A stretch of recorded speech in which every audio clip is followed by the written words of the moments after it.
आप धर्माचार्य हैं, लेकिन आपकी नजर में आपको क्या समझ में आता है कि 2027 में क्या होगा राजनीति में यूपी की, और जो होगा वो क्यों?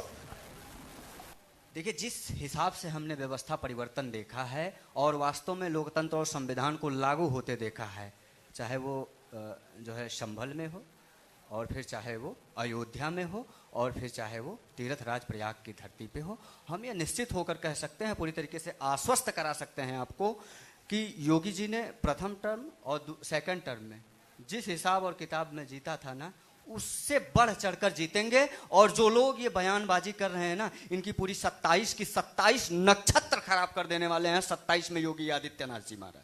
अरे अभी थोड़े दिन पहले ही अयोध्या हार गए थे, योगी जी की पार्टी जो है वो हार गई थी। वो उपचुनाव में एक जीत मिली, उससे थोड़ा मुझे लगता रहा था। मैं समझ गया। प्रबल प्रेम के पाले पड़कर प्रभु को नियम बदलते देखा, निज का मान टले टल जाए, जन का मान न टलते देखा।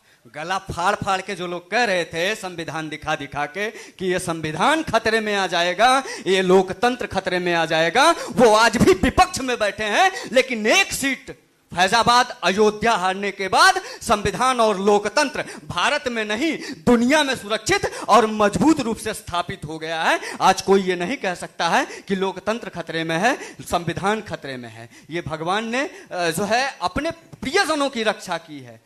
जिन्हें भगवान सबसे ज्यादा मानते हैं ना, उनकी स्वतंत्रता को सुरक्षित किया है और संरक्षित किया है। चिल्ला चिल्ला के कह रहे थे कि संविधान खतरे में आ जाएगा, उसके बाद कहने लगे अरे अयोध्या हार गए, अरे जहां इन्होंने राम मंदिर बनवाया, 32,000 करोड़ रुपए के विकास कार्यों से जो निर्माण कार्य कराया, वो सब बेकार हो गया, अयोध्या हार गए। वहां के सांसद अवधेश पासी को लेके घूम रहे थे, संविधान का